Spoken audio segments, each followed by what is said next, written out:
అది జ్ఞాపకం చేసింది. ఆయన ఇంకా మనలో బ్రతుకున్నాడు అని. ఓకేనా? నిజంగానా అండి? ఆ ఆంధ్రప్రదేశ్ కీర్తన పాడే ప్రతి ఒక్కరి జీవితాల్లో కూడా నేను కొంతమూరు అనే ఊళ్ళో హాస్పిటల్లో చదువుతున్నాను.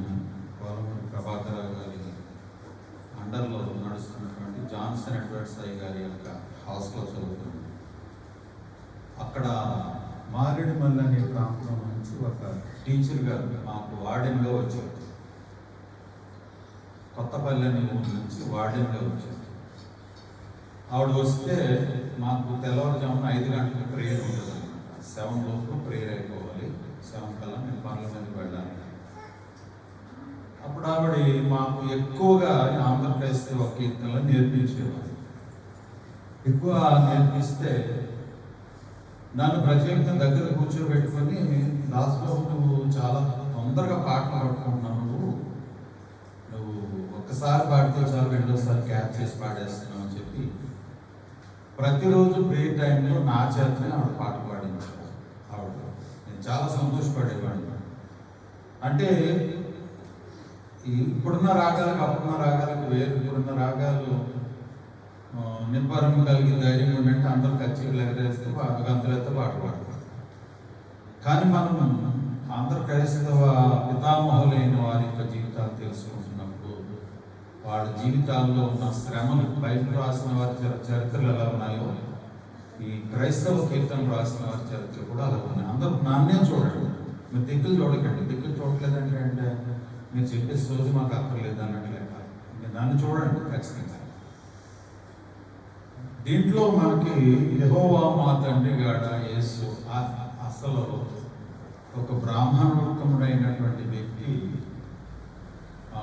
4 గ్రామాలను పరిపాలించగలిగే సామర్థ్యం కలిగిన వ్యక్తి, నిజ దేవుని కొరకు అన్వేషణ చేసి మనం ఉన్న దేవుడిని ఆరాధించడానికి నాకు కుదరదు అంటున్న రోజులు ఈ రోజు. నాకు ఈరోజుకో లేదో కుదురుతుందో లేదో అని చాలామంది చాలా రకరకాల సాకులు చెప్పి దేవుని ఒక చిన్న ప్రార్థన చేయడానికి వాళ్ళు చేస్తే మహా అయితే 5 నిమిషాలు ప్రార్థన చేస్తారు. 5 నిమిషాలు ప్రార్థన కూడా చేయడానికి చాలామంది వంతులు వేసుకుని అవసరాన్ని ఆకాశమా తొందరగా వర్షం వచ్చేస్తే నేను చెప్పుకోవడానికి ఒక ఛాన్స్ దొరుకుతుంది అనుకునే టైంలో మారిపోయాడు. కానీ ఇక్కడ దేవుడు ఏమన్నాడంటే, ఆయన మనకు ఉంది 341 కీర్తనలో ఉంది. ఇంట్లో మహిమ గీతాల పుస్తకం ఈ పాట వింటే, యెహోవా మా తండ్రి గాడా యేసుడు మా యన్నా గాడా మహిమా గలాశో దామాయిటి వరుసాదెలి పెన్ గదమా తోడా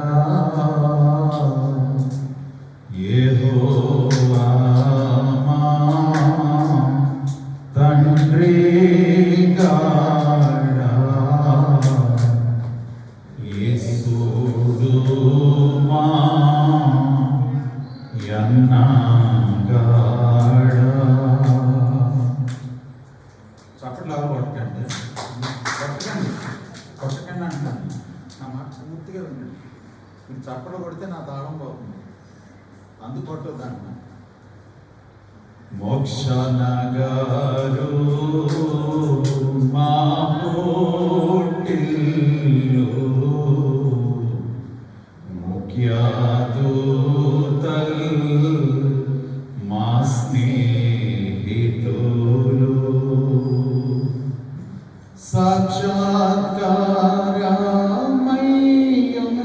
సాక్షాత్కారమయ్యున్నప్పుడు లక్ష్యపేట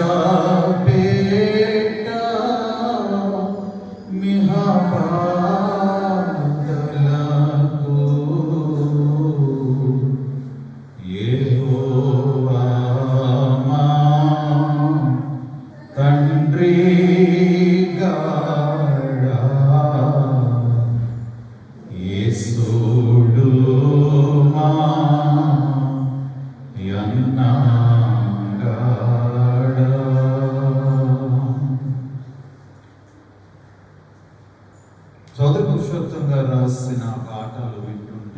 ఈ పాట అనుకోండి, సపోజ్ ఎలాంటి రిలేషన్ మనకు ఈ పాట మనకు కలిగిస్తుందంటే, యెహోవా మా తండ్రి, యేసు మా అన్న. ఇంకా మీరు ఆ పాట అంతా చూస్తే మనకు ఉన్నటువంటి రిలేషన్షిప్, స్పిరిచువల్ రిలేషన్షిప్ అనేది మనకు కనపడద్దు అనమాట. మనకు ఎవరైనా ఒక ఎమ్మెల్యే, ఎంపీ, ఒక వీధి లీడర్ తెలిస్తే మనం చాలా గర్విస్తాం కదా. కానీ పరలోక సంబంధమైనటువంటి ఎంత మహిమ గల తండ్రి, కుమారుడు, పరిశుద్ధాత్మ దేవుడు, దేవదూతలు, లేకపోతే ఇంకా అక్కడ ఉన్నటువంటి పెద్దలందరూ కూడా మాకు ఆత్మబంధులు అవుతారు అని చెప్పుకోవడం ఎంత హర్షణీయము, ఎంత ఆనందోత్సాహము, ఎంత మహిమ గల అంతస్తు.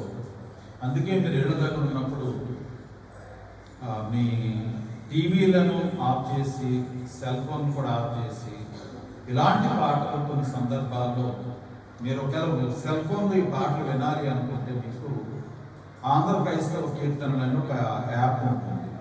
ఆ యాప్ మీరు వేసుకున్నట్లయితే ఆ యాప్ యొక్క ప్రతిఫలం ఏమిటంటే, మీరు యాప్ వేసుకున్నాం ఆ సాంగ్, ఒక సాంగ్ సెలెక్ట్ చేసుకున్నారంటే ఆ సాంగ్ కింద వీడియో కూడా, ఆడియో కూడా వస్తుంది అన్నమాట. మీకు పాట రాకపోతే ఆడియో పాట కూడా వస్తుంది అన్నమాట. ఎలా పాడాలి ఈ పాట అనేది మనం నేర్చుకోవడానికి అవకాశాలు దేవుడు పుష్కలంగా మనకి ఇచ్చాడు. కాబట్టి దయచేసి ఇవి క్రీస్తు ప్రభు రాకడ దినాలు కనుక, ఈ రాకడ దినాల్లో మనము ఏంట్రా నీ లైఫ్, క్రైస్తవుడిగా నీ లైఫ్ ఏంట్రా అంటే, ఆదివారం వీలైతే చర్చికి వెళ్తాం, బద్ధకం వస్తే ఇంట్లో పడుకుంటాం, మిగతా రోజులు పనులకు వెళ్తాం, పెళ్ళిళ్ళు, చావులు, దినాలు అన్నిటికీ పోతాం. కానీ ఆదివారం క్రైస్తవుడు అంటే ఏముంటుంది? గోడకు ఒక క్యాలెండర్ ఉండాలి, టేబుల్ మీద బైబిల్ ఉండాలి, పాటలు పుస్తకం ఉండాలి. అంతకు మించి ఈ కాలం క్రైస్తవుల్లో ఉన్నటువంటి భక్తి అనేది నేతి బీరకాయలో నెయ్యి ఎంత ఉంటుందో, క్రైస్తవులో ఉన్న భక్తి సాధన కూడా అంతే ఉంది. కాబట్టి విషయాన్ని దయచేసి అందరూ కూడా గమనించండి. కొన్ని సందర్భాల్లో మా మాటలు మీకు నొప్పి కలిగించేవిగా ఉండవచ్చు. మేము చాలా బాగా బైబిల్ చదువుతామని, చాలా బాగా ప్రార్థన చేస్తున్నాను అనుకోవచ్చు. ఒకవేళ నిజంగానే నేను గత వారం మీకు సైతాన్ గురించి మాట చెప్పాను. ఆ సైతాన్ గురించి చెప్పిన మాటలో ఓ అమ్మాయి, ఆ పక్కన కూర్చున్న అమ్మాయికి చెప్పిన మాట ఏంటంటే, మేము ఎటువంటి ప్రార్థన చేస్తామో తెలుసా, మీరు సాతాను కార్యాలు నెరవేరకూడదని ప్రార్థన చేస్తారు క్రైస్తవులు. మరి మేమేం ప్రార్థన చేస్తామో తెలుసా, మీ పనులు ఏవి నెరవేరకూడదని మేము ప్రార్థన చేస్తాం అంటుంది ఆ సాతానిక మనమే అమ్మాయి. ఈ టెంపుల్ కట్టే టైంలో చాలా విస్తారమైన ప్రార్థన చేసేవాడు. మనం దాన్ని అపోజ్ చేయలేము, ఏం చేయలేము, ప్రార్థన చేసేవాడు. మేము చాలా డిఫరెన్స్ అనేది మేము చాలా బాగా చూసాం ఆ రోజుల్లో. ఇక్కడ ఎక్కువ ప్రార్థన జరుగుతుంటే అక్కడ భక్తులు వచ్చేవాళ్ళు కాదు. ఇక్కడ తగ్గింది ప్రార్థన అంటే అక్కడ భక్తులు గుంపులుగా వచ్చేవారు. దాని గురించి ప్రతి మంగళవారం పెద్ద పెద్ద స్వాములను తీసుకొచ్చి ప్రార్థన చేస్తూ ఉండేవారు. కానీ ఇక్కడ ప్రార్థన తరిగిపోయేది. ఇక్కడ తరిగితే అక్కడ పెరిగేది, ఇక్కడ పెరిగితే అక్కడ తరిగేది, అక్కడ పెరిగితే ఇక్కడ తరిగేది. మేము చాలా రియల్గా మేమన్నీ కూడా అప్ టు బాటం బాగా అబ్జర్వ్ చేస్తే మీకు ఈ విషయాలను చెప్తున్నాం. కనుక ఏదో నామక వాస్త మంచం మీద పడుకొని, లేకపోతే అలా కూర్చుని తండ్రి నా బాధలు నీకు తెలుసు, నీవు చాలా గొప్ప దేవుడు, ఆమె నేస్తున్నామని అడుగుతున్నాం తండ్రి అని ఆ పడకని, ఆ బాడీని అలా వాచ్ చేస్తే నో యూస్. ఆ క్రైస్తవ్యం నిన్ను ఒక చిన్న సూది మనంత మేలుతో కూడా నింపలేదు అనే విషయాన్ని నేను మీకు తెలియజేస్తున్నాను. అలాగే మనందరం కూడా చేయాల్సినటువంటి పని ఏంటి అని అంటే, ఐకమత్యంతో మనం పని చేయాలి. దేంతో చేయాలి? ఐకమత్యంతో పని చేయాలి. ఎప్పుడైనా సరే అది ప్రేయర్ కానివ్వండి. ఈవేళ శాలిన్ రాజు గారు అండ్ ఫ్యామిలీ వంట పెట్టి అందరికీ భోజనం పెట్టాలి అనుకున్నారు, వాళ్ళు మొక్కుకున్నారు. వాళ్ళ ఫైనాన్షియల్ పొజిషన్స్ నాకు తెలుసు, సంఘంలో చాలా మంది విషయాలు నాకు తెలుసు. ఎందుకంటే చెప్తారు కాబట్టి, కొంతమంది చెప్పుకుంటారు, కొంతమంది చెప్తే చులకన అయిపోతాం అనుకుంటారు. దేవుని సేవకులు చెప్తే ఎప్పుడు చులకన కాదు. ఎందుకంటే దేవుని సేవకుల యొక్క వృద్ధి ఎవరి మీద ఆధారపడేటట్టు చేశాడు దేవుడు? సంఘం మీద. సంఘం బాగుంటే సేవకులు బాగుంటాడు, సంఘం బాగుంటే సేవా విధానాలు అన్నీ బాగుంటాయి. కాబట్టి మీరు ఎప్పుడన్నా డబ్బులు లేవు బాధపడుతున్నామని అంటే అప్పుడు మేము మీ కొరకు కన్నీరు కాచి ప్రార్థిస్తామే తప్ప మిమ్మల్ని చులకనగా చూసే తత్వం కాదు. ఇది నేనే కాదు, ఏ పాస్టర్ కూడా చేయకూడదు. సంఘం బాగుంటేనే పాస్టర్ బాగుంటాడు, అంతే. కాబట్టి చాలా మంది చెప్పరు, కొంతమంది చెప్తారు. ఆ బాబు కూడా వేళ వచ్చి ప్రయాసపడి కొన్ని వంటకాలు గింటకాలు తయారు చేశాడు. చాలా సంతోషకరమైన విషయం. ఇక్కడ యూనిటీ అనే దాని కొరకు నేను ఒక చిన్న ఎగ్జాంపుల్ చెప్పి నేను 3 బుక్కుల్లో దేవుని వాక్యం చెప్పి మీకు సంస్కారం ఇవ్వడం జరుగుతుంది. ఒక చిన్న యూనిటీ. నేను ఒక వ్యక్తి చెప్పక విన్నటువంటి మాట నేను కూడా ఎక్కడో విన్నదే మీకు చెప్తున్నాను. ఎందుకంటే ఎప్పుడైనా సరే మన రచయితలం కాదు కాబట్టి ఎవరైనా ఏదైనా మంచి మాట చెప్తే ఏం చేస్తానంటే అవి జ్ఞాపకంలో పెట్టుకుని మరలా ఇతరులకు వాటిని చెప్తూ ఉంటాం. ఎందుకు చెప్తాము అని అంటే మనకు వచ్చి కాబట్టి అని కాదు, కానీ ఎదుటి వాళ్ళు మార్పు జరగాలి. నేను సంఘంలో చాలా మంది వాడు పింట్ అబ్జర్వ్ చేస్తాను. నేను ప్రతి సూదుమనంత కదలికను కూడా వాళ్ళని నేను అబ్జర్వ్ చేస్తాను. ఇప్పటికీ కూడా మార్పు చెందవారు మన సంఘంలో చాలా అత్యధికులు ఉన్నారు. దేవుని కొరకు పని చేయాలని అంటే వాళ్ళకి ఏం మాత్రం ఇష్టం ఉండదు. దేవుని ప్రార్థనకు రావాలని ఇష్టం ఉండదు. దైవ సంబంధమైన కార్యాలకు వారు ఏమాత్రం కూడా తలొగ్గరు. నేను అనుకుంటూ ఉంటాను, లోకంలో సామెత ఉంది ఏంటంటే అదృష్టవంతుడంట చెడిపేవాడు ఉన్నాడంట, దురదృష్టవంతుడిని బాగు చేసేవాడు ఉన్నాడంట. మేము ప్రార్థనకు రండి అని పిలిచేవాడు అదృష్టవంతులు, ఆ ప్రార్థనలో పాల్గొన్నవాడు అదృష్టవంతులు, ఆ ప్రార్థన ద్వారా దీవింపబడేవాడు అదృష్టవంతులు. మేము ఎన్ని విధాలుగా పిలిచినా ఏదో ఒక పెట్టి ఆకాశం మేఘావృతమైంది, లేకపోతే గోల్కొండలో ఉరుములు వస్తున్నాయి, లేకపోతే భద్రాచలంలో వరదలు వస్తున్నాయి అనుకుంటూ దేవుని ప్రార్థనలు ఎగ్గొట్టేయడానికి చూసే చాలా మంది ఉంటారు. వీళ్ళందరూ వాతావరణ శాఖలో పనిచేస్తే బాగుంటుంది. వాళ్ళకి ఆ వాతావరణ శాఖ ద్వారా వచ్చే పెళ్లికి వెళ్ళిపోవచ్చు. ఇప్పుడు కనుక గుడికి వేసుకుని పెళ్లిలు అటెండ్ అయితే పెళ్లి సంగతి ఎలా ఉన్నా వేడి బిర్యానీ చాలా బాగుంటుంది. అక్కడ లెక్కలు బాగుంటాయి, కానీ ఇక్కడ ప్రార్థనకు వస్తే మాత్రం లెక్కలు బాగుంటాయి. సరే, ఒక అమ్మాయి ఒక చిన్న కథ చెప్పింది. ఆమెకు టీవీలో కూడా యాంకర్గా పనిచేస్తున్న ఆమె ఒక చిన్న కథ చెప్పింది, నీతి కథ. నేను మీకు చెబుతాను అది కూడా. ఎందుకంటే యేసు ప్రభువారు ఎప్పుడు బోధించిన ఉపమానాలతో బోధించారు. ఎలా? ఉపమానాలతో బోధించారు. అంటే కొన్ని శాంపుల్స్ గా బోధిస్తే ఆ బోధలో కూడా వాళ్ళకి నీతి ఎక్కుతుందని. చిన్నప్పుడు పరవశ చెన్నైశ్వరి గారు నీతి చంద్రిక అనే పుస్తకం ఉండేది, తెలుగులోనే ఉంటుంది అనుకుంటున్నది. దాంట్లో అంతా ఒక కథ రాస్తాడు. ఆ కథ అంతా చదివేశాక కింద ఒక చిన్న నీతి అని రాస్తాడు. చెరపకరా చెడేవు అని ఉంటుంది కింద. ఇంతగా అంత పెద్ద కథ ఏం చెప్తుంది అనమాట. ఏమండి, పలకకరా పడేవు అన్నట్టు చెప్తుంది పడుతున్నాను. మీరు గట్టిగా మాట్లాడండి. చెరపకరా చెడేవు, అది నీతి అనమాట. అలాగే ఇక్కడ ఒక అమ్మాయి చెప్పింది. ఆ అమ్మాయి చెప్పిన నీతిలో చిన్న మాట నాకు కూడా నచ్చి చెప్తున్నాను నేను. ఏంటంటే ఒక వ్యక్తి ఒక 200 మంది అమ్మాయిలకు అబ్బాయిలకు మొత్తం 200 మందికి ఒక ప్రత్యేకమైన ఒక ట్రైనింగ్ ఇవ్వాలనుకున్నాడు. ట్రైనింగ్ ఇవ్వాలనుకుని ఏం చేస్తాడంటే ముందు వీళ్ళల్లో ఐకమత్యాన్ని తీసుకురావాలి. ఎందుకంటే 200 మంది అంటే ఒక ఇంట్లోంచి రారు కదా, అలాగే ఒక ఊళ్ళోంచి రారు కదా, రకరకాల ప్రదేశాల నుంచి వస్తారు. కాబట్టి వీళ్ళందరినీ కూడా ఒక ఐక్యం చేయాలని ఒక భావన కలిగి ఏం చేశాడనంటే వాళ్ళందరికీ బెలూన్స్ ఇచ్చాడు. వాళ్ళందరికీ ఏమి ఇచ్చాడు? బెలూన్స్ ఇచ్చాడు. బెలూన్స్ అంటే మీరు తెలుసా మీకు? అది మనం ఇక్కడ కడుతున్నప్పుడు ప్రార్థన అయిపోయిన వెంటనే పేల్చుకుని లాక్డౌన్ తీసుకెళ్ళిపోతుంటారు కదా, అవే బెలూన్స్ అంటే. దాంట్లో గాలి ఉండదు. ఇలాగ అందరికి 200 మందికి బెలూన్స్ ఇచ్చాడు. బెలూన్స్ ఇచ్చి బాగా ఊదండి అన్నాడు. ఊదారు. ఊదిన తర్వాత దాన్ని బాగా ముడేయండి. ముడేసిన తర్వాత మీ పేరు ఎవరైతే బెలూన్ ఊదారో ఆ ఊదిన వాడి పేరు రాయండి దాని మీద అన్నాడు. అందరూ రాస్తారు, రెడీగా ఉన్నారు. ఏంటి మనం వచ్చిన క్లాస్ ఏంటి, మన హైఫైలో వచ్చాము, ఏంటి ఇది పద్ధతము అని అనుకుంటే ఈయన అన్నాడు, ఒక పెద్ద హాల్ దగ్గర తీసుకెళ్ళి అమ్మ ఇదిగో మీ దగ్గర ఉన్నటువంటి బాబు, మీ దగ్గర ఉన్న బెలూన్స్ అన్ని కూడా లోపలికి వదిలేయండి అన్నాడు. లోపలికి వదిలేసాక తలుపేస్తాడు ఆయన. తలుపేసేసి ఒక పైన ఒక ఫ్యాన్ కూడా వేసాడు. ఫ్యాన్ వేస్తే లైట్ ఫ్యాన్ వేస్తే బెలూన్స్ ఇక్కడ అక్కడ అక్కడ ఇక్కడ అన్నీ చెదిరిపోయాక మళ్ళీ కాసేపు నాకు తలుపు తీసి ఫ్యాన్ ఆఫ్ చేసి, ఇప్పుడు మీ పేరున్న బెలూన్ ఎక్కడ ఉందో అది పట్టుకొని తీసుకురండి అన్నాడు. మీ పేరున్న, నా మాటనండి, మీ పిల్లల పేరు అయిన తర్వాత చూసుకుంటారు కానీ నా మాట చర్చిలోనే పేరు చూసుకోవాలి మా పిల్లలకి కూడా. వినండి, నాకు 100 కళ్ళండి దేవుడు ఎందుకు ఇచ్చాడో కానీ ఒక 2 ఉన్నాయంటే సరిపోలేదండి, ఇంక ఈ 2 ఇచ్చాడు. ఈ 2 సరిపోక ఇంకో 100 ఇచ్చాడు. నాకు ఎవరు తప్పు చేస్తున్నా వాళ్ళ మీదకి వెళ్ళిపోతున్నా కనుక ఇది నా మంచిదో చెడదో తెలియదు కానీ సరే. ఇప్పుడు ఎవరి పేరున్న బెలూన్ వాళ్ళు ఎత్తుకురండి 20 minutes టైం ఇచ్చాడు. అందరు లోపలికి వెళ్ళిపోయారు. కంగారుగా వెతికేస్తున్నారు.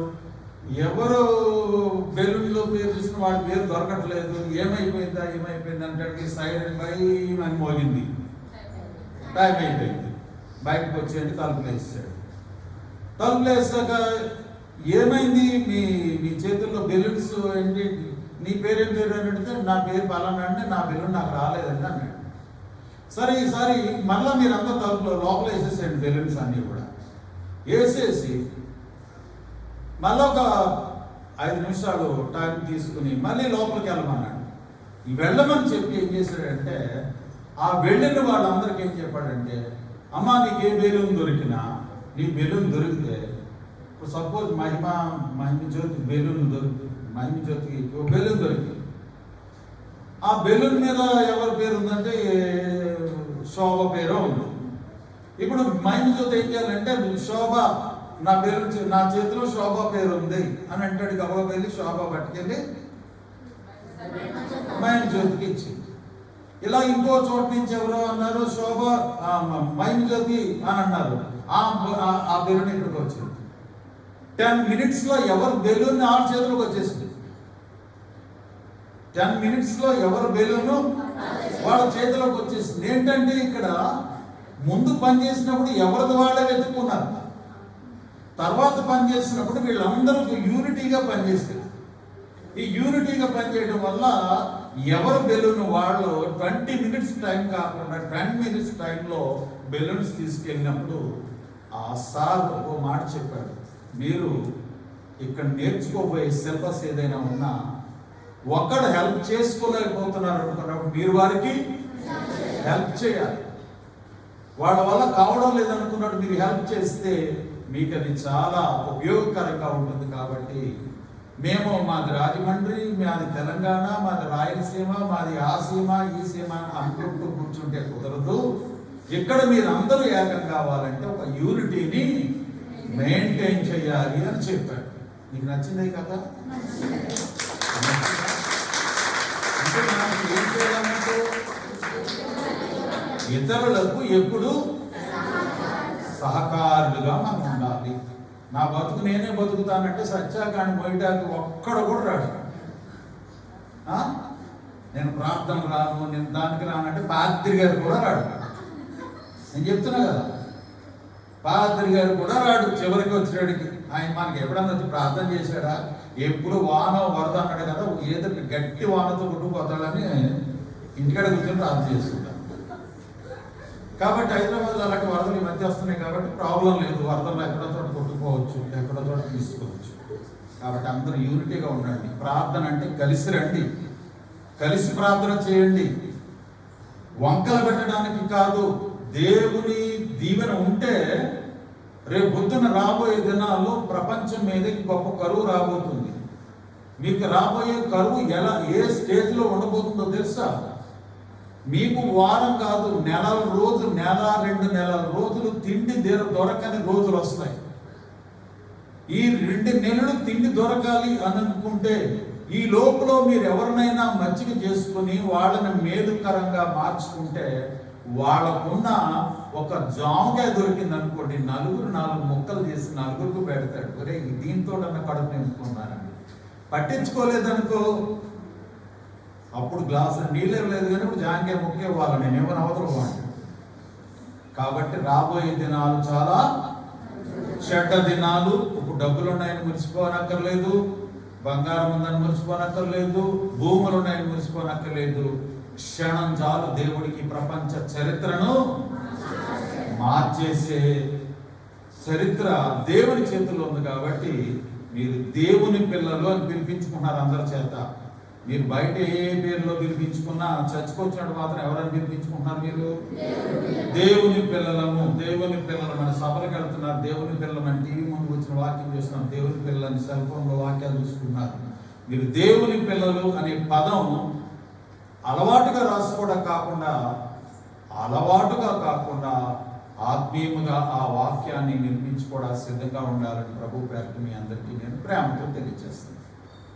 సరే, ఈవేళ మనకు ప్రభు సంస్కారపు విందు. ఈవేళ మనకి ఏంటంటే ప్రభు సంస్కారపు విందు.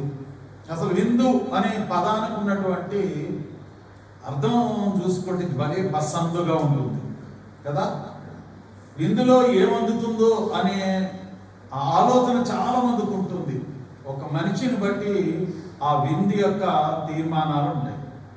అయితే ఇక్కడ మనము ఎవరిని విందుగా ఆరగించబోతున్నాము అని అంటే, ప్రభువునే విందుగా మనము ఆరగించబోతున్నాము. అందరూ చెప్పాలి, ప్రభువునే విందుగా ఆరగించబోతున్నాం. ప్రభు రాకడ దగ్గరకు వచ్చేస్తుంది కాబట్టి ఇంకా బాప్తిసాలు తీసుకోకుండా లోకంలో నేను తల్లి నా దగ్గరకు వచ్చి అడిగింది, చాలా సీక్రెట్గా అడిగింది. ఏంటంటే, మా వాడికి పెళ్లి చేయాలండి మీరు, కానీ వాడు బాప్తిసం తీసుకోడండి అంట. అదేంటమ్మా అంటే, వాడు పెళ్ళి అయ్యాక కొన్ని రోజులు తాగుతానంటాడండి, అందు గురించి కనుక మీరు వాడు తాగుతానన్నాడు కాబట్టి మీరు వాడికి బాప్తిసం ఇవ్వకుండా పెళ్లి చేయలేగారు అన్నారు. నా వల్ల కాని పని అని చెప్పాను. డైరెక్ట్గా నా ఇంటికే భార్య భర్త ఇద్దరు వచ్చి అడిగారు, ఏమడుగుతుంది తల్లి, మా వాడు పెళ్ళి అయ్యాక కొన్ని రోజులు బాగా తాగుతాడు అంటే అందు గురించి మీరు బాప్తిసాన్ని మరి లేకుండా పెళ్లి చేయాలంటే నేను చేయలేదు, వాళ్ళు ఏళ్ళ దగ్గర చేసుకున్నారు, వాళ్ళు ఏ మంటలో పడితే నాకు అనవసరం. అలాగే చాలామంది బాప్తిసం తీసుకోవడానికి ఇంకా చాలా చోకులు చేయాలి, చాలా పడాలు చేయాలి, చాలా రకరకాలుగా చేయాలనుకుని బాప్తిసాలకు దూరం అయిపోతున్నారు. ప్రకటన గ్రంథం 9వ అధ్యాయం ఒకటి ఉంటుంది. ఏంటంటే, దేవుడు మిడతలను పంపిస్తాడు. మిడతలను పంపిస్తే మిడతలకు ఏం చెప్తాడు తెలుసా? దేవుడు ఏం చెప్తాడంటే, ఓ మిడతలారా, నొసళ్ళ యందు దేవుని ముద్ర లేని మనుషులకు తప్ప భూమి మీదనున్న గడ్డికైనను వృక్షములకైనను మరి దేనికి మీరు హాని కలుగు చేయవద్దని వాటికి ఆజ్ఞ ఇవ్వబడెను అని రాయబడింది. సరే, చాలా మంది బాప్తిస్మా జీవితాలు బాప్తిసం తీసుకుంటే ఓ బాధ, బాప్తిసం తీసుకోకపోతే ఓ బాధ అనుకుని బాప్తిసాలు చాలా మంది తీసుకోవడానికి ఇష్టపడరు. కొంతమంది బాప్తిసం తీసుకోవాలని తెగించి తీసుకున్న వాళ్ళు నాకు తెలిసినాడు చాలా మంది. ఇప్పుడు బాప్తిసం సమయంలో మిడతలకు ఏం కనపడతాయి? ఏమండి, నొసళ్ళ యందు పాద్రి గారు మీకు బాప్తిసం ఇచ్చే సమయంలో ఆ బాప్తిస్మ నీళ్లలో దిగేటప్పుడు ఆయన తడి చేతులతోనో పొడి చేతులతోనో ఏం చేస్తారనంటే సిలుగుర్తులు వేస్తారు, తండ్రి కుమార పరిశుద్ధాత్మల పేరట. ఈ గురుతులు కనుక ఈ గురుతులకు తగిన జీవితం. మరలా గుర్తులు ఏం చేసుకుంటే పాస్టర్ గారు ఎత్తు కానీ మనకు చేత కాదని పచ్చబడి పడిపించేసుకోండి. ఇలాంటి పనులు చేయకండి. ఈ గుర్తులు కలిగిన తండ్రి అయిన దేవుని నామములో, అంటే ఆయన సృష్టించాడు, కుమారుడైన క్రీస్తు ప్రభు నామములో ఆయన ప్రాణమిచ్చి రక్షించాడు.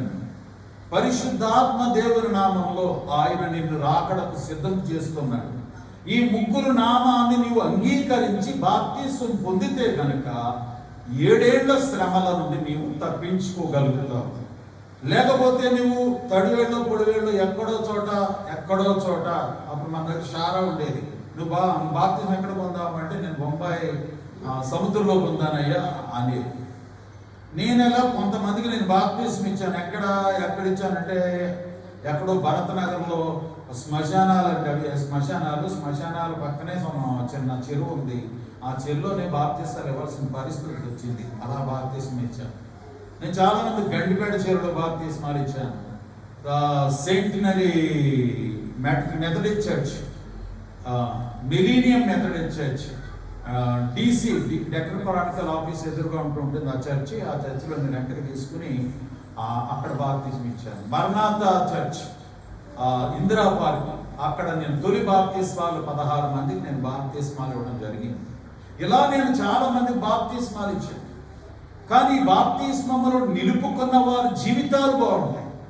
బాప్తిస్మాకు మాకు సంబంధం లేదు, బాప్తిస్మం తీసుకున్నాం అంతే, పేరు మారింది కానీ బతుకు మారలేదు అనుకున్నప్పుడు ఏ విధమైన ప్రయోజనము ఉండదు. కాబట్టి బాప్తిస్మాలు తీసుకోవడానికి త్వరపడండి. ఈడొచ్చేసినప్పటికి అమ్మాయికి 15-16 సంవత్సరాలు వచ్చినప్పటికి ఏమంటారు ఇంట్లో, ఏంటి పెళ్లి చేసేది అంటారు. ఎలాంటి కంగారు పెట్టి పెళ్లి చేసి వచ్చాం. మొన్న మరియమ్మ కూతురు పెళ్లి చేసి వచ్చాం వాళ్ళ ఇలా పెళ్లి చేసేయాలి అంటారు. మరి 18 సంవత్సరాలు వచ్చినప్పటికి ఓటు హక్కు కావాలంటారు. కానీ 18 సంవత్సరాల వయసు వచ్చేసరికి బాప్తిస్మం తీసుకునే దగ్గరకు మాత్రం బాప్తిస్మం దగ్గరికి రారు. కారణం ఏంటంటే వారు ఇంకా పాపంలోనే ఉండడానికి ఇష్టపడుతున్నారని వారి యొక్క మనోభావం తెలియజేస్తారు. కాబట్టి చాలా మంది బాప్తిస్మాలు తీసుకుని వారందరికీ నా ప్రేమపూర్వకమైన హెచ్చరిక ఏంటంటే, నీ నుదుటన దేవుని ముద్ర లేకపోతే 7 ఏళ్ళు శ్రమలో ఘోరమైన ఇబ్బందులకు నీ శరీరము గురైపోతుంది. చావు వస్తుంది అనుకుంటున్నారు, చావడు మనిషి, చావడు. 7 ఏళ్ళు శ్రమలు కలిగిన గొంతుల్లో పడ్డా, రైళ్ల మీద పడ్డా, మొన్నట్లాగా ఆఫ్ఘనిస్తాన్ ప్రజలు ఫ్లైట్ ఎక్కేసి కింద పడిపోయినా కూడా నీకు చావురాదు, నీ శ్రమలు అనిపించాల్సి వస్తుంది. కాబట్టి ఇప్పుడు బాప్తిస్మం పొందిన వారు ధన్యులు. కాబట్టి యథార్థమైన బాప్తిస్మం, ప్రేయర్స్కి అటెండ్ అవ్వడం, సండే మిస్ కాకుండా ఉండడం, సంస్కారాన్ని పోగొట్టుకోకుండా ఉండడం, ఇవ్వాల్సిన ప్రార్థన సమయమును ఇవ్వాలి దేవునికి, దశమ భాగం ఇవ్వాలి దేవునికి, దైవ సంబంధమైన ఏ కార్యాన్ని కూడా తృణీకరించకూడదు. కాబట్టి అలాగనే ఎవరైతే తమ నీతిని అనుసరించి నడుస్తారో వారు ఆకాశంలో నక్షత్రముల వలె ప్రకాశిస్తారని బైబిల్ గ్రంథం చెబుతుంది. కాబట్టి అట్టి వారందరికీ కూడా నేను ఒక మాట చెప్పాలని అనుకుంటున్నాను. ఇవాళ పరిశుద్ధ సంస్కారం మీకు అందించబడబోతుంది. అయితే దీనిని కూడా మనము ఒక తినేటి పదార్థంగానే దేవుడు మనకు అందించడం ఒక ఆశీర్వాదకరం. ఎందుకండి దేవుడు ఇలాగున తినే పదార్థం ద్వారా, రొట్టె ద్వారా, రసం ద్వారా మన శరీరంలోనికి దేవుడు ఎందుకు వెళుతున్నాడు, ఈ తిండి ద్వారా ఎందుకు వెళుతున్నాడు అని అంటే, మనిషి చేసిన తొలి పాపము తిండితోనే ప్రారంభమైంది. ఎప్పటికీ కూడా లోకంలో చాలా మంది విస్తారమైన తిండి తింటారు, విస్తారమైన స్థాయికి మించిన తిండి తినడానికి ఇష్టపడతారు. తిండి అంటే చాలు, భార్యని భర్తను వదిలేస్తారు, భర్తను భార్యను వదిలేస్తారు, ఇద్దరు పిల్లలను వదిలేసి వెళ్ళాలి సరే తినేస్తారు. అంత తిండి పిచ్చోళ్ళు ఉన్నారు. అందుకే మొన్న ఈ మధ్య నేను తిండిపోతుతనం అని ఒక మెసేజ్ పెట్టడం జరిగింది అక్కడ. కాబట్టి ఇప్పుడు ఏ పండును తిని ఆదామవ్వలు పాపం చేశారో మరలా అదే తిండి ఇక్కడ దేవాది దేవుడైన యేసుక్రీస్తు ప్రభువారు తన శరీరమును తన రక్తమునిచ్చి వారిని పాపమనే రోగాన్ని నుండి వారిని స్వస్థపరచడానికి దేవుడు సంకల్పించాడని ప్రభువుని బట్టి తెలియజేస్తాడు.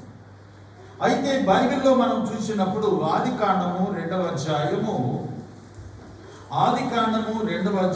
9వ వచనాన్ని నేను చదువుతున్నాను. మరియు దేవుడైన యెహోవా మానవునకు చూపునకు రమ్యమైనదియు ఆహారమునకు మంచిదియునైన ప్రతి వృక్షమును ఆ తోట మధ్యను జీవ వృక్షమును మంచి చెడ్డల తెలుగునిచ్చు వృక్షమును నేల నుండి మొలిపించారు. ఓ తోట ఉంది, ఆ తోటలో 2 రకాల వృక్షాలు ఉన్నాయి. ఒక వృక్షం పేరు జీవ వృక్షం కదా ఏమండి, ఒక వృక్షము జీవ వృక్షము, రెండవ వృక్షము మంచి చెడ్డల తెలుగునిచ్చు వృక్షము. ఈ 2 నేలలో నుండే మొలిచాయి. ఈ 2 నేలలో నుంచే మొలిపించిన దేవుడు చెప్పిన మాటల ప్రకారంగా చూస్తే 16వ వచనంలో చూస్తే 2:16 మరియు దేవుడైన యెహోవా ఈ తోటలోనున్న ప్రతి వృక్ష ఫలములను నీవు నిరభ్యంతరముగా తినవచ్చు. చూసారా ఎంత మంచి దేవుడు. రెండు రకాల వృక్షాలను కలుగు చేసిన దేవుడు ఏమన్నాడు? తోటలోనున్న ప్రతి వృక్షము వృక్ష ఫలమును నీవు నిరభ్యంతరముగా తినవచ్చును. కానీ 17వ వచనంలో చూస్తే, అయితే మంచి చెడ్డల తెలివినిచ్చు వృక్ష ఫలములను తినకూడదు, నీవు వాటిని తినమని నిశ్చయముగా చచ్చెదవని నరునికి ఆజ్ఞాపించెను. మనం పైనున్న 9వ వచనాన్ని, కింద ఉన్నటువంటి 17వ వచనాన్ని కాస్త పక్కన పెడితే, దేవుడు మనలను ఏమి తినమన్నాడయ్యా అని ప్రశ్న వేసుకుంటే, శ్రేష్టమైన జీవ వృక్ష ఫలములను మనలను తినమని చెప్పాడు. శ్రేష్టమైన జీవ వృక్ష ఫలములను మనం తినమని చెప్పాడు. ఒకే భూమిలో నుండి మొలిచిన రెండు రకాల స్వభావాలు కలిగిన వృక్షాల మధ్య మనము తినవలసిన మొక్కేది జీవ వృక్ష ఫలము. మనము తినవచ్చు. ఏం తినవచ్చు? జీవ వృక్ష ఫలము తినవచ్చు. ఒకసారి నా దగ్గర, ఆయన చాలా పెద్ద ఆయన పేరు నేను పెద్దగా చెప్పను, కాకపోతే చాలా పెద్ద ఆయన అంటే ఏపీ మైనారిటీస్ ఎక్స్ కమిషన్ మెంబర్గా పనిచేసేవారైనా, శివం రోడ్లో ఉండేవారైనా. నేను ఒకసారి ఆయన ఇంటికి సడన్గా వెళ్ళడం జరిగింది. ఎక్కువ సార్లు వెళ్ళేవాడిని. 97 ఆ టైంలో నేను బాగా వెళ్ళేవాడిని. వాళ్ళ ఇంటికి వెళ్ళేవాడిని.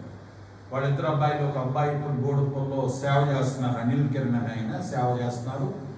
ఆ టైంలో నేను సభలు పెట్టినప్పుడు అనిల్ కిరణ్, సునీల్ కిరణ్ అని వాళ్ళిద్దరూ క్యాటరింగ్ చేసి వచ్చిన వారందరికీ సుమారు రోజుకి 200 మందికి భోజనాలు పెడుతూ ఉండేవారు. సరే, ఆ సంగతి అంతా పక్కన పెడితే, నేను రోజు సడన్గా అయ్యగారి దగ్గరికి వెళ్ళేటప్పటికీ ఆయన చక్కగా హాయిగా కూర్చొని మందు తాగుతున్నాడు. అయ్యా మీరేంటండి, మీరు చర్చికి వెళ్తారు, పైగా నాంపల్లిలో ఉన్నటువంటి మిలియన్ సెంచనరీ మెథడిస్ట్ చర్చ్ చాలా ఎల్డర్ ఆయన చెప్పింది వేల వాక్ అనమాట. అలాంటి వ్యక్తిగా ఉన్న మీరేంటండి అని అంటే, దాసుబాబు గారు నేను బైబిల్ని అతిక్రమించట్లేదండి అన్నాడు. ఇదేంటో పక్కన తాగేస్తున్నాడు, రెండో పక్కన బైబిల్ అతిక్రమించలేదు అన్నాడు ఏంటి అనుకున్నాను. అయితే అక్కడ పౌలు గారు చెప్పినటువంటి మాటల్లో నుంచి ఒక మాట ఏం చెప్తున్నాడంటే, నీ కడుపునకు జబ్బు తగులకుండునట్లు కొంచెము ద్రాక్షారసమును పుచ్చుకొనుము అని ఉందండి. ఏముందంట? ఈ రోజు నుంచి ఎవరు నన్ను మొదలెట్టారు కాక. ఎందుకంటే మనం మంచిని ఫాలో అవుతాం లేదు, కానీ చెడుకు మాత్రం తక్కువ ఫాలో అయిపోతుంటాం.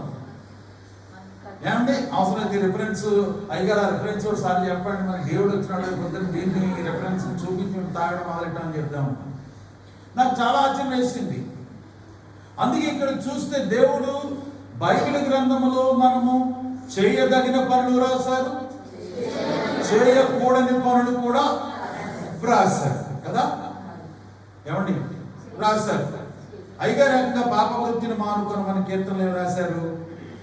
కళ్ళు సారా బ్రాంది ఇల్లు నొడలు గుల్లా, కళ్ళు సారా బ్రాంది ఇల్లు నొడలు గుల్లా, తల్లి పిల్లలు నీవు దారిద్ర్యం పాలు, పాపా వృత్తిని మాను కొను మీ మనసా, శాపాలు నరకంబు సహింపలేవు, పాపా వృత్తిని మాను కొను మీ. చూసారా దేవుడు ఏం చెబుతున్నాడు అని అంటే, జీవవృక్ష ఫలాన్ని నీవు తిను. కానీ ఆ 17వ వచనంలో కనబడుతున్నట్టుగా మంచి చెడులను తెలియచేసే తెలివినిచ్చే వృక్ష ఫలములను తినకూడదు. అయ్యా తింటే ఏమవుద్ది అని అడిగేవి అనుకో, అది దినమున నీవు దినమున నిశ్చయముగా చచ్చెదవని అతనితో చెప్పాడు. మన శారీరకంగా చాలా మంది అనుకోవచ్చు, మేము 3 సార్లు తాగిన ఎందుకంటే ఇంకా చావలేదని. అంటే కమింగ్ ఆన్ ది రోడ్.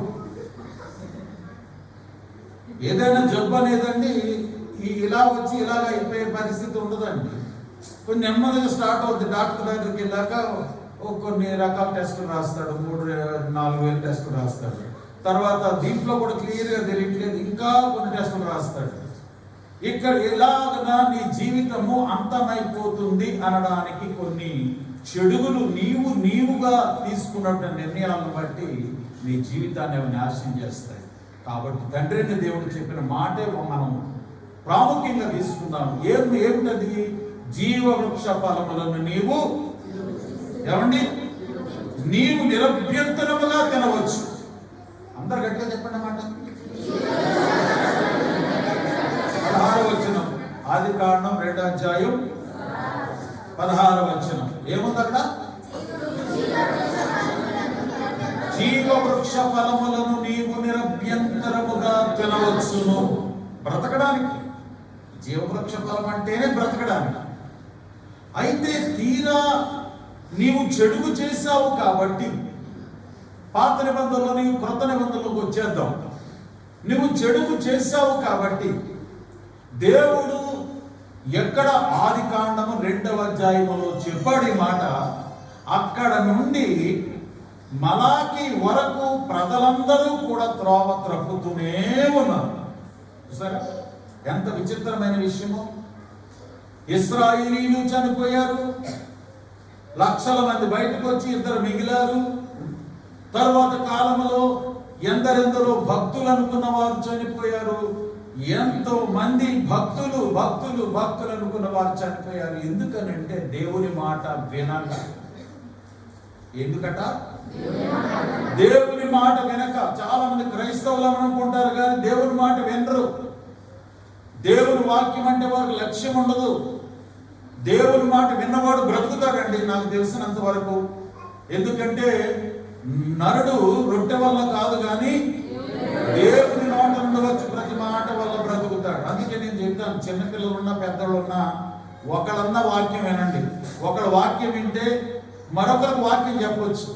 ఇద్దరు చిన్నపిల్లలు పెట్టుకుని బయట ఆడుకుంటారు అనుకోండి, ఎవరు చెప్తారు వాళ్ళకి వాక్యం? ఎవరైనా చెప్తారా? చెప్పరు. వాళ్ళ ఉద్దేశం ఏంటంటే వాక్యం మనం వినాలి. ఏమిటి? మన భక్తి ఎక్కడ బాగా గోపురం అంత వెళ్ళిపోయింది. ఇంకేం మన భక్తి ఎవరు మనకు చెప్పక్కర్లేదు అనుకుంటారు చాలా.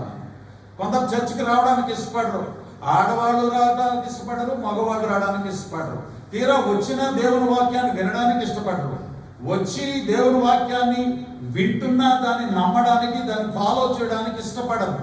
కాబట్టి వాళ్ళకి నిత్య నరకం అనేది ఫిక్స్ అయిపోయింది అనేది నేను ఘంటాపదంగా చెప్పగలను. అందుకు దేవుడు ఎంతమంది ప్రవక్తలు, న్యాయాధిపతులు, రాజులు, ఇలాంటి వారందరి చరిత్రలో చూసుకుంటూ ఎక్కడో చోట సాతానుడు వారిని టచ్ చేస్తూనే వచ్చాడు కదా. ఏమండి, మీరు బైబిల్ చదవండి బాగా. ఎక్కడో చోట దావీదును టచ్ చేశాడు, సౌలును టచ్ చేశాడు, సంసోను లాంటి బలాఢ్యుని టచ్ చేశాడు. ఇలాగున ఎందరెందరో భక్తులందరినీ కూడా అతడు తాకి, ఇదిగో వీరి మీద నా ముద్ర ఉంది, వీరి మీద నా ముద్ర ఉంది, వీరి మీద నా ప్రభావం ఉందని నిరూపణ చేశాడు. అలాగే ఈరోజు కూడా చాలా మందిని దేవుని దినానికి ఇవ్వాల్సిన ప్రాధాన్యత ఇవ్వకుండా, ఈవేళ దేవుని చర్చికి వెళ్తే 10 రూపాయలు కానుకేస్తాను, కానీ చర్చి మానితే 100 రూపాయలు రాబడి వస్తుందని ఇప్పటికీ కూడా క్రైస్తవులైన వారు అనేకులు ఆదివారపు దినమును అపహాస్యపు దినంగా మార్చేసుకొని వారి గుంతలు వారే తవ్వుకుంటున్నారు, వారి నిప్పులు వారే రాజు పెట్టుకుంటున్నారు. వారి నిత్య నరకాగ్నికి వెళ్ళే రోడ్డును డాంబర్ రోడ్డు అయితే కరిగిపోతుందని సిమెంట్ రోడ్లు వాళ్ళే వేసుకుంటున్నారు. ఆదివారం మానేవాడు శాపగ్రస్తుడు. ఆదివారం చర్చి మానేసేవాడు శాపగ్రస్తుడు, ఖచ్చితంగా శాపగ్రస్తుడే అవుతాడు. కాబట్టి ఇప్పుడు యోహాను సువార్తలోనికి మనం 6వ అధ్యాయంలోనికి వచ్చి చూస్తే, ఇక్కడ ఇంతమందిని దాటుకుంటూ వచ్చినటువంటి దేవాది దేవుడు ఏమంటున్నాడు? 6:32 వచనంలో యేసు పరలోకము నుండి వచ్చు ఆహారము మోషే మీకు ఇయ్యలేదు, నా తండ్రియే పరలోకం నుండి వచ్చు నిజమైన ఆహారము మీకు అనుగ్రహించుచున్నాడు. ఇప్పుడు మనకి ఇస్తున్నటువంటి ఆహారము ఎవరిచ్చిన ఆహారము? పరలోకము నుండి తండ్రి అయిన దేవుడు మనకిచ్చుచున్న ఆహారం. ఎంత మంచిదో చూడండి దేవుని పిల్లారా, ఎంత మంచిదో చూడండి దేవుని పిల్లారా. పరలోకము నుండి తండ్రి అయిన దేవుడే నీకు నాకు మనందరి కొరకు ఆహారాన్ని సిద్ధపరిచి ఉంచాడు. ఇక్కడ దేవునికి మహిమ కలుగును గాక. అందుకే 33వ వచనంలో 6:33లో పరలోకము నుండి దిగి వచ్చి లోకమునకు జీవమిచ్చినది దేవుడు అనుగ్రహించు ఆహారమై ఉన్నదని మీతో నిశ్చయముగా చెప్పుచున్నానని వారితో చెప్పాడు. చూసారా, దేవుడు ఏం చెప్తాడు? పరలోకము నుండి దిగి వచ్చి లోకమునకు జీవమనిచ్చినది దేవుడు అనుగ్రహించు ఆహారమైనదని మీతో నిశ్చయంగా చెప్పుచున్నాను. ఇప్పుడు మన యొద్ద ఉన్న ఆహారం ఎక్కడి నుంచి వచ్చింది? పరలోకము నుండి వచ్చిన ఆహారం అది. కాబట్టి పరలోకం నుండి వచ్చిన ఆహారము అది దేవుడు అనుగ్రహించిన ఆహారం అయి ఉన్నదని యేసుక్రీస్తు ప్రభువారు ఘంటాపదంగా డౌట్ లేకుండా సంస్కారమును గురించిన ప్రత్యేకతను గురించి ఆయన మనకు విపులముగా తెలియజేస్తున్నారు. అంతే 35వ వచనం చూద్దాం మళ్ళా. అందుకు యేసు వారితో ఇట్లా, నేను జీవాహారము నేనే, నా యొద్దకు వచ్చువాడు ఏమాత్రము ఆకలి కొనడు, నా యందు విశ్వాసం ఉంచువాడు ఎప్పుడును దగ్గి కొనడు. హల్లెలూయా, హల్లెలూయా, హల్లెలూయా. ఏం చెప్తున్నారు ఆయన? చెప్పండి ఒకసారి, మీ నోటిలో చదవండి. జీవాహారము నేనే. నా మాట ఎందుకు వదిలేశారు మీరు? నా మాట నా ఉందది, నా ఉందది. మొదటి చదవండి. యేసు కాదు, జీవాహారం నేను కానించి చదవండి.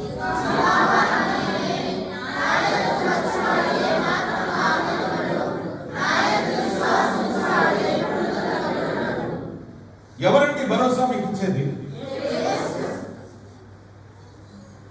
గుళ్ళో యేసు, ఇంట్లో భాష,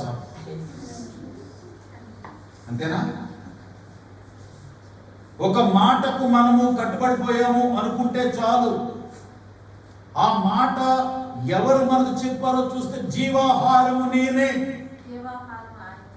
జీవాహారము నేనే, నా యొద్దకు వచ్చువాడు ఏ మాత్రమును ఆకలి కొనడు, నా యందు విశ్వాసం ఉంచువాడు దప్పిక కొనడు అని ప్రభు చెబుతూ ఇంకొక మాట అన్నారు ఆయన. 47వ వచనంలో ఏమంటారంటే, మీ పితరులు అరణ్యములో మన్నాను తినను చనిపోయారు. మీ పితరులు మన్నా తిన్నా కూడా చనిపోయారు. ఏమండి, మన సంస్కార ప్రమాణంలో చెప్తాం, దేవదూతల ఆహారము నరులు భుజించింది అంటే పని చెప్తాం కదా. మనం సంస్కారపు క్రమంలో మనము చెప్తాం కదా. ఎవరు భుజించారు? ఇశ్రాయేలు ఎవరు పెట్టిన మన్నా తిన్నారు? ఎవరిది?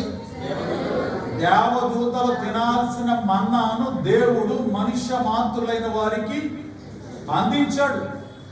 అయినా సరే ఏమైపోయారు? ఏమండి, అదే దేవదూతలు బతుకున్నారు కదా, వీళ్ళందరూ చచ్చిపోయారు. మరి దేవదూతలు బతుకున్నారు కదా, వీళ్ళని చనిపోయారు. దేవుడు ఒకటి అన్నారు. యేసు ప్రభువారు తాను బోధిస్తూ కొండ మీద ప్రసంగంలో ఒక మాట ఏమంటారంటే, ఎవడైనను పాత తిత్తిలో క్రొత్త ద్రాక్షరసము పోయడు, పోసిన యెడల అది పిగిలిపోవును. అంటే ఇక్కడ దాని అర్థం ఏమిటనంటే, ఈ పాత తిత్తి అనేది పాపము చేత తూట్లు పడినటువంటి తిత్తే, పాపము చేత తూట్లు పడినటువంటి బ్రతుకు. ఎందుకంటే మనము ఒక బెలూన్ తీసుకుని రకరకాల హోల్స్ దానికి చేసి దాని నిండా ఒక వాటర్ కానీ, ఒక డ్రింక్ కానీ, ఒక థమ్స్అప్ కానీ నింపామనుకోండి, అది దానికున్న ద్వారాలను బట్టి చిన్న ద్వారం ఉంటే చిన్న దారగాను, పెద్ద ద్వారం ఉంటే పెద్ద దారగాను అది ఏదో విధంగా బయటికి వెళ్ళిపోతుంది. అలాగే పితరులు తిన్న ఆ మన్నా కూడా దేవదూతలు తిని హాయిగా బ్రతుకుతుంటే వీళ్ళలోనికి వెళ్ళిన మన్నా మాత్రము వీరిలో నుండి బయటకు వెళ్ళిపోయింది. దేన్ని బట్టి అంటే ఇశ్రాయేలు చేసిన పాపపు క్రియలను బట్టి. కాబట్టి మనం సంస్కారం తీసుకున్నా కూడా అయోగ్యముగా సంస్కారం తీసుకోకూడదు, దొరికింది కదా అని తీసుకోకూడదు. సంస్కారం తీసుకునేవారు ఎవరు అంటే ప్రభువును తమలో దాచుకునేవారు, ప్రభువును తమలో నింపుకునేవారు, ప్రభువును తమతో ఉంచుకునేవారు. అంటే సర్వేంద్రియాలలో కూడా ప్రభు యొక్క శరీరము, ప్రభు యొక్క రక్తము అంటే మన శరీరములో ఏమేమి ఉన్నాయి అనేది మీ నమ్మకం?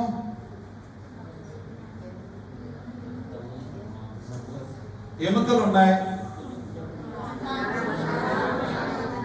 ఇంటికెళ్ళా కోసుకుని చూసుకోండి, లేకపోతే ఏమున్నాయో తెలుస్తుంది. మరి నాకే డౌట్ పుట్టించేస్తారు మీరు. చెప్పండి, మన శరీరంలో ఏమేమి ఉన్నాయి? ముందు కాస్త మాంసం అని చెప్పండి, డైరెక్ట్గా ఎముకలు ఉన్నాయని చెప్పండి, లేకపోతే చూపించమంటాను నేను. అసలే తెచ్చుకోండి. ఇప్పుడు మీరు ఎముకని అనవసరంగా కోసి తీసి చూపించాల్సి వస్తుంది.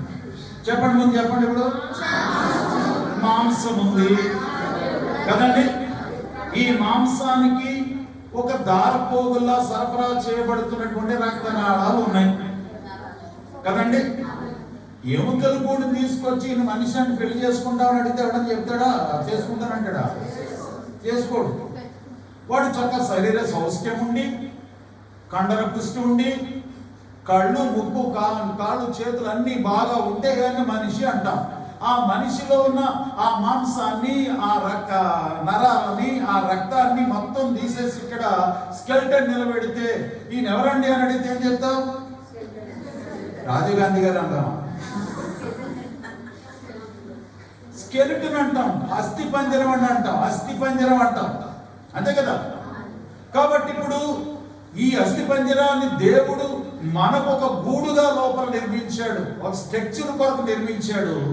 దానిపైన ఉన్నటువంటి మాంసము, మీరు ఎహెజ్కేలు గ్రంథంలో తెలుస్తుంది మీకు ఈ మాట, ఎముకల మీద నేను మాంసపు కప్పుదును, నరములను ఉంచుతాను, దాని మీద చర్మము కప్పి దానిలో జీవాత్మను ఉంచగా మీరు జీవిస్తారు అని దేవుడు చెప్పాడు. 37వ అధ్యాయము ఎహెజ్కేలు గ్రంథం. కాబట్టి దేవుని పిల్లలైన మనందరం ఇక్కడ ఏమని గ్రహించాలి అని అంటే, మనం ఏం గ్రహించాలి ఇప్పుడు? ఏమండి, 35వ వచనం ప్రకారంగా జీవాహారము నేనే, నా ఎదుటికి వచ్చేవాడు ఏమాత్రం ఆకలిగొనడు, నా యందు విశ్వాసం ఉంచేవాడు ఎప్పుడు దప్పికొనడు. కాబట్టి ఈ ఆకలి వేయకపోవడం, దప్పిక కొనకపోవడం అనేది ఏమిటి అంటే, నీవు ప్రతి దినము సేవించుచున్న నీ శరీర రక్తముల స్థానములో దేవుని వాక్య పఠన ధ్యానముల వలన నీకు 2 విధాలైన దీవెనలు కలుగుతాయి. ఏమండి? పఠన ధ్యానము వలన. చెప్పాలి అందరూ కూడా. పఠన ధ్యానముల వలన. చాలా మంది పఠిస్తున్నారా, ధ్యానిస్తున్నారా?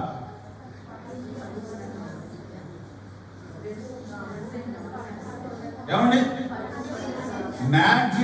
మ్యాక్సిమం క్రిస్టియన్ అనే వాళ్ళు చేసేది ఏంటంటే పఠనే. పఠించడం అంటే చదవడమే. ఏమండి?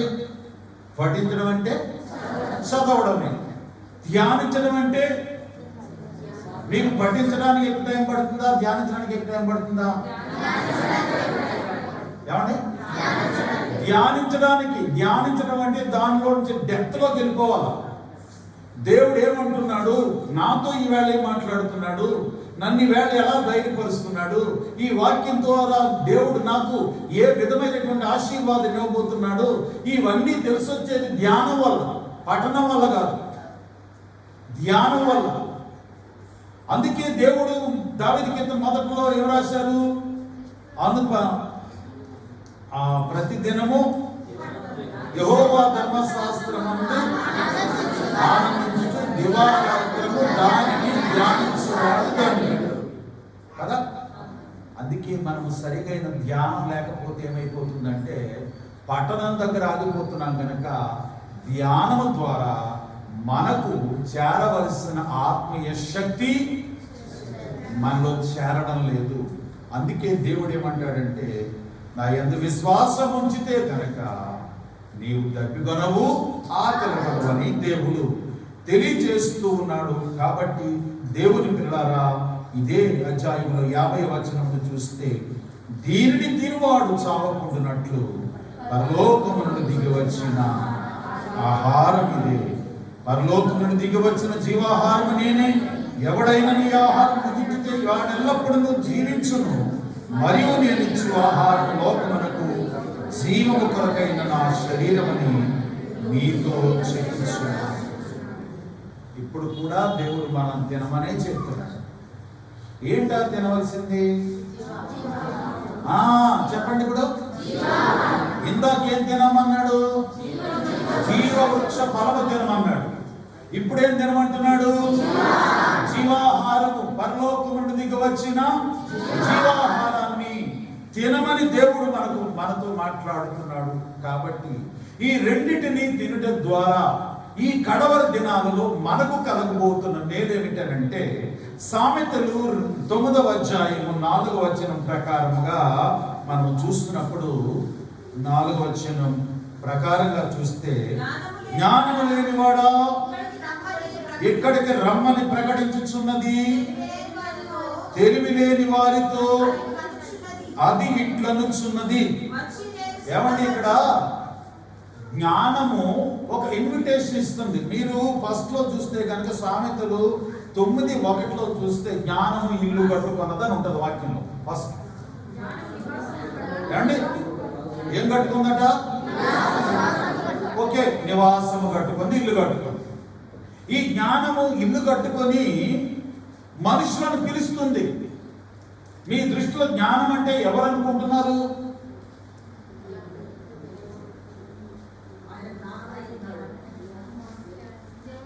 దేవా నీవు జ్ఞానమైనావు.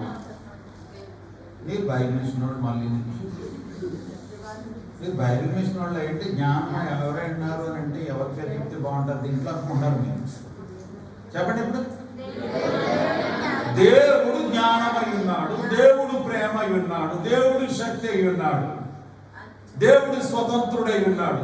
దేవదాసాగ దైవ లక్షణాల్లో ఇది మొట్టమొదటి రాసిన లైన్లోనే ఉన్నాయి ఇవన్నీ కూడా. ఇప్పుడు దేవుడు జ్ఞానమై ఉన్నాడు. జ్ఞానమైన దేవుడు ఒక నివాసమును కట్టుకున్నాడు. ఆ కట్టుకున్న నివాసమే మనము, అంతే కదా. మళ్ళీ ఎవరు నిర్మించారండి? పైన వాళ్ళు చెప్పండి. దేవుడే నిర్మించాడు మనల్ని. ఈ దేవుడు నిర్మించిన నివాస స్థలము మనమే.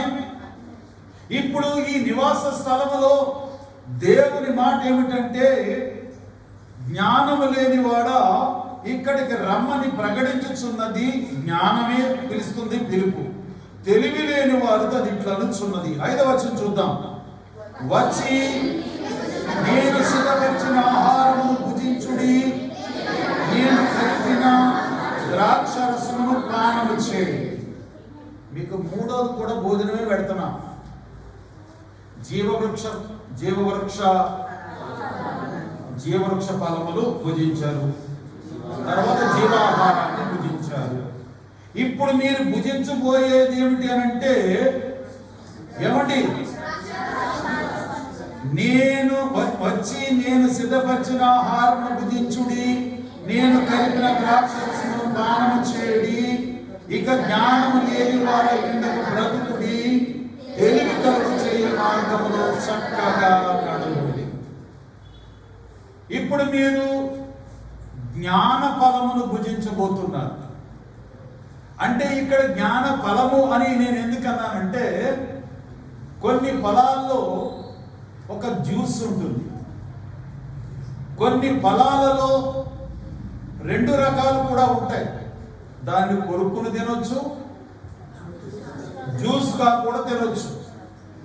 ప్రభువైన దేవుడు ఆయన దేవుడై ఉండి ఇదిగో నా శరీరం అని వేరు చేశాడు, ఇదిగో నా రక్తం అని వేరు చేశాడు. మనిషిలో ఉన్న శరీరమును రక్తమును వేరువేరుగా అందించిన ఘనత దేవునికే చెల్లింది.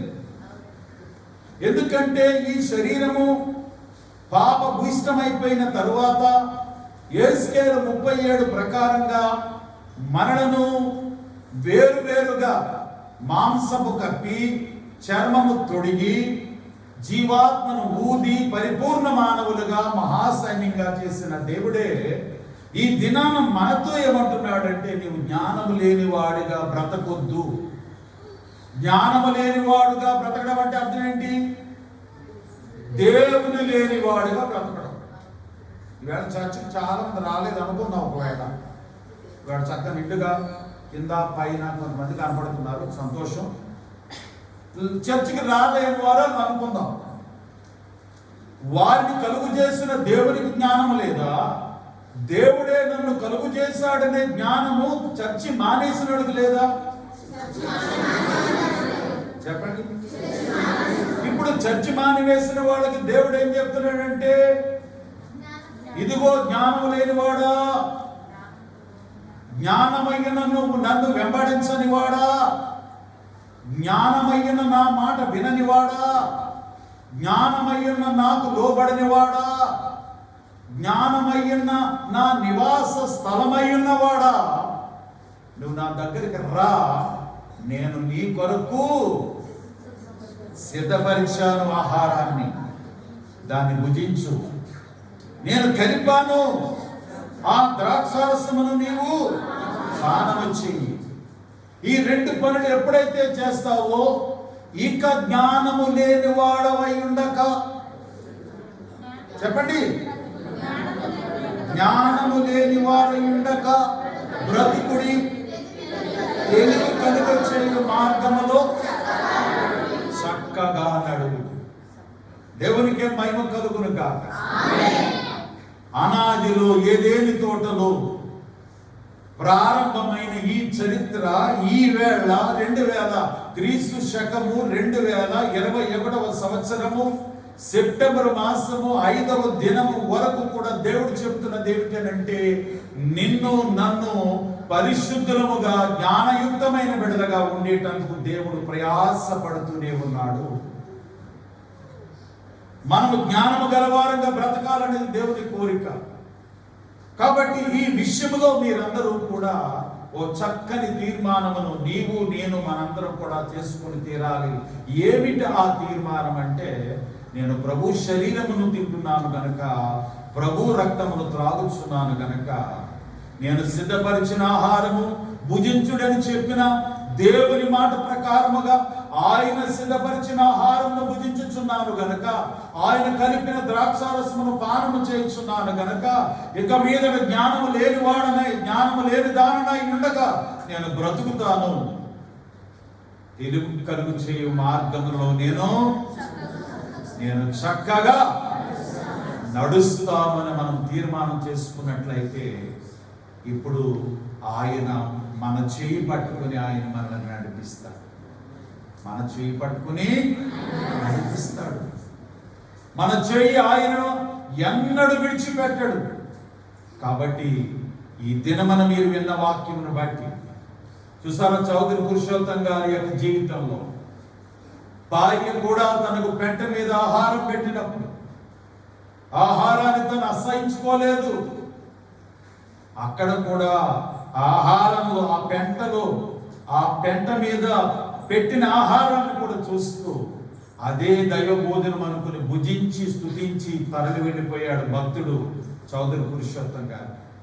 ఈవేళ మనము పాటలు రాయగలమా, మాటలు మాట్లాడగలమా, ఏదైనా గ్రంథ రచన చేయగలమా అని అంటే, పొరుగు వారి మీద మనము అబద్ధ సాక్ష్యాలు పలకగలమేమో, లేకపోతే ఇతరుల జీవితాలతో చెలగాటాలు ఆడగలమేమో, దేవుణ్ణి అవమానపరచగలమేమో, అపార్థం చేసుకోగలమేమో, అసహించుకోగలమేమో, కానీ పూర్వీకులైన వారు చేసిన నీతివంతమైన కార్యాల్లో ఏ ఒక్క చిన్న కార్యాన్ని మనము చేయలేం కనుక దేవుడి దిన సంస్కారం ద్వారా మనకేమి ఒక హోప్ ఇస్తున్నాడు అని అంటే, ఇక జ్ఞానము లేని వాడై ఉండక ఏమండి బ్రతుకుడి, జ్ఞానము లేని వాడై ఉండక బ్రతుకుడి, తెలివి కలుగు చేయు మార్గం ఏదో మార్గములో అని దేవుడు మనందరినీ శాసిస్తున్నాడు కనుక ఆ దేవుడిని మనం శరణ వేడుకొని ఆయన చెప్పిన మాటల్లా మనం విందాం.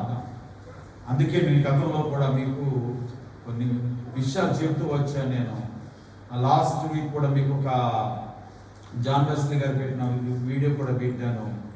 విలియం కోల్గేట్ గురించి విషయాలు నేను పెట్టాను, మీకు పెట్టాను.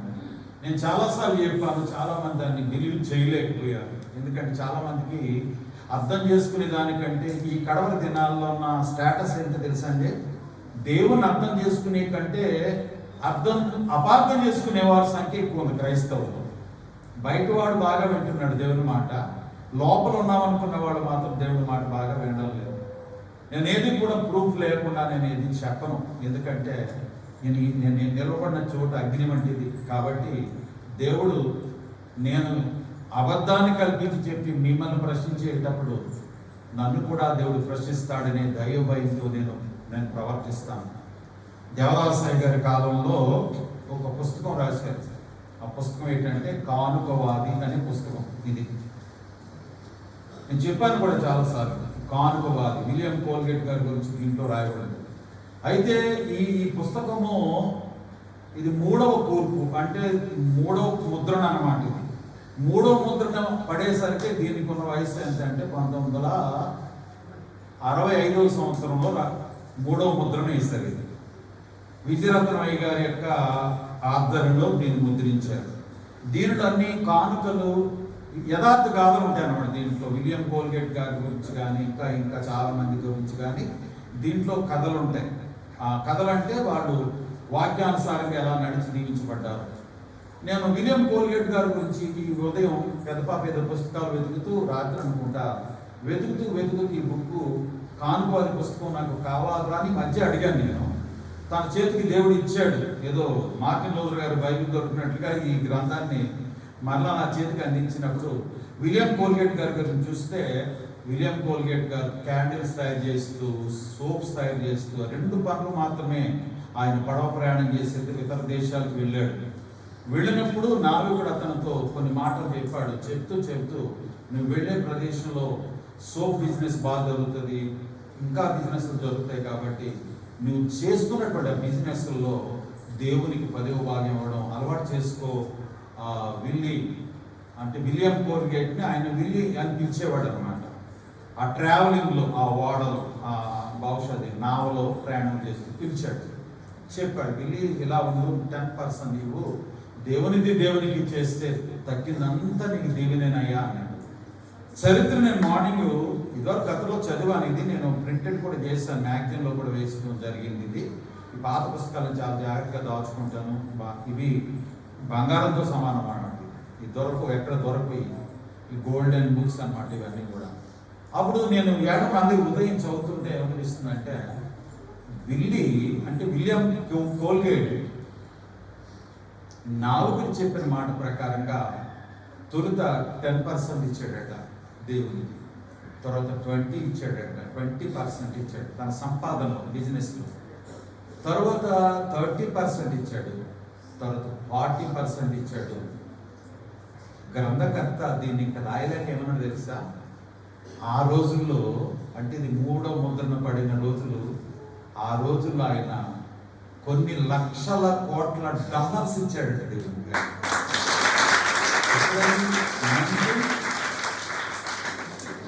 1965లో ఇది ముద్రణ అయిందంటే 3వ కూర్పు అంటే ఇది బహుశా 3 సంవత్సరాల తర్వాత అంటే ఇంచుమించుకు 1960వ సంవత్సరంలో ముద్రణ అయితే కనుక 1960వ సంవత్సరానికే విలియం కోల్గేట్ ఫైనల్ గా దేవుడికి ఎంత ఇచ్చేవాడు తెలిసిపోయింది.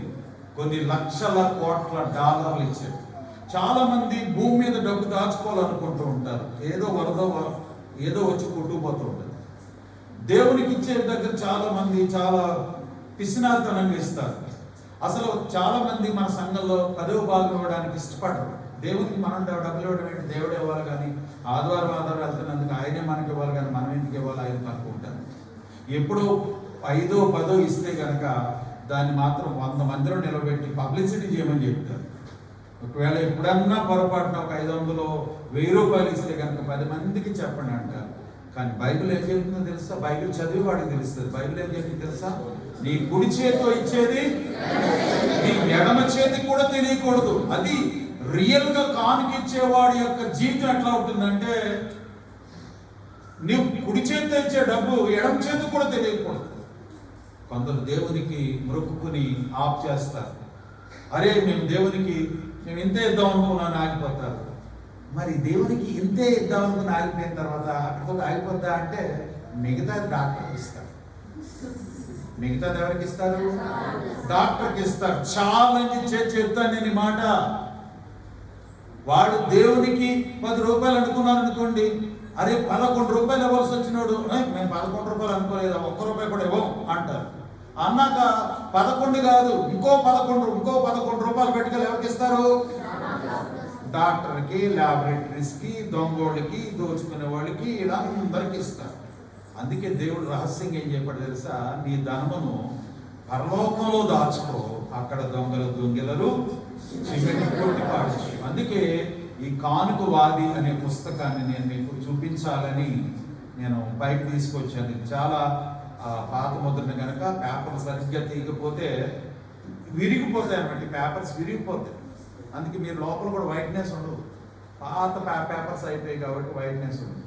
కాకపోతే అప్పుడప్పుడు దేవుడు అవకాశం వచ్చినప్పుడల్లా వాట్సాప్లో దీంట్లోని కథాంశాలన్నీ మేము పెడతారు. ఇది ఆత్మీయ జీవితాభివృద్ధి కొరకే. ఇది కథ కానుకోది పెట్టారు కాబట్టి డబ్బులు అడిగేస్తున్నాడు దాసుబాబు గారు అనుకోకండి. నాకు డబ్బులు వద్దు. దేవుడు ఏ సేవకుడు నన్ను కోరుకున్న దేని కోరుకుంటాడు తెలుసా అండి? డబ్బులు కొరకు కోరుకోడు. నువ్వు వెళ్ళి సేవ చేయి, నీకు డబ్బులు ఇస్తానని దేవుడు ఎప్పుడు చెప్పడు. నువ్వు వెళ్ళి ఆత్మలు సంపాదించు అని మాత్రమే చెప్తాడు. నువ్వు ఆత్మలు సంపాదించు. ఒకవేళ ఆత్మలు సంపాదించడానికి నీకు ఏదైనా ఖర్చు అయ్యేదిందా అది నేను చూసుకుంటాను. నేను పనులు చెప్పిన వారికి నేను సొమ్మిస్తానని దేవుడే చెప్పాడు దేవదాసయ్య గారు. కాబట్టి ఈ మాటలన్నీ కూడా మీరు మీ హృదయాల్లో చాలా భద్రంగా దాచుకుని మనము జీవవృక్ష ఫలాన్ని తినడానికి యోగ్యతను సంపాదించుకుందాము. అలాగే ఇంకా జీవాహారం తినడానికి మనము మన జీవితాలను సరి చేసుకుందాము. అలాగే జ్ఞానాహారాన్ని కూడా మనం భుజించి పరిపూర్ణం అవుతాము. అటువంటి ధన్యత దివ్య దేవుడు మనందరికీ అనుగ్రహించును గాక. ప్రార్థన చేసుకుందాము.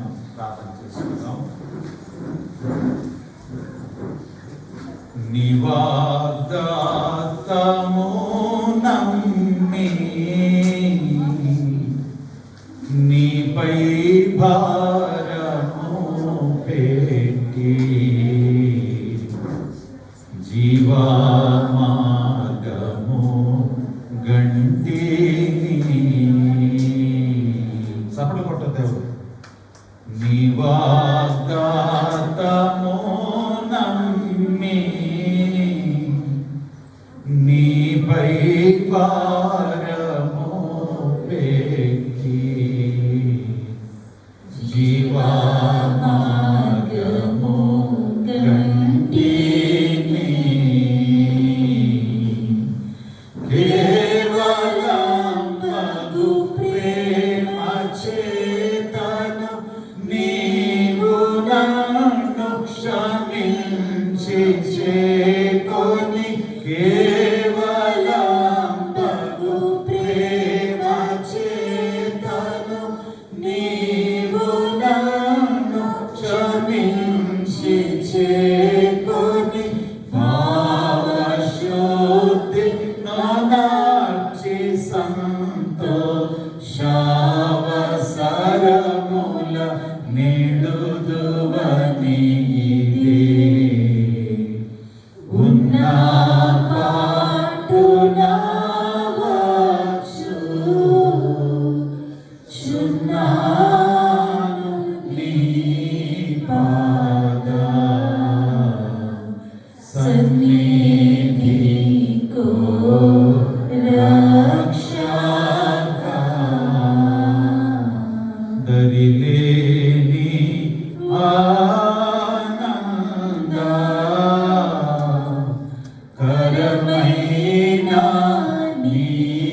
వాడనవుటకి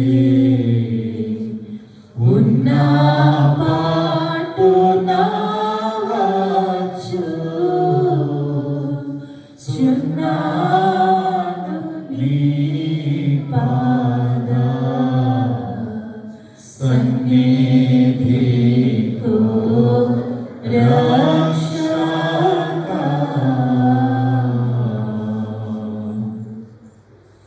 సోదరి పురుషోత్తమ గారి యొక్క అంతరంగంలో కదలాడిన సుమధుర గీతం,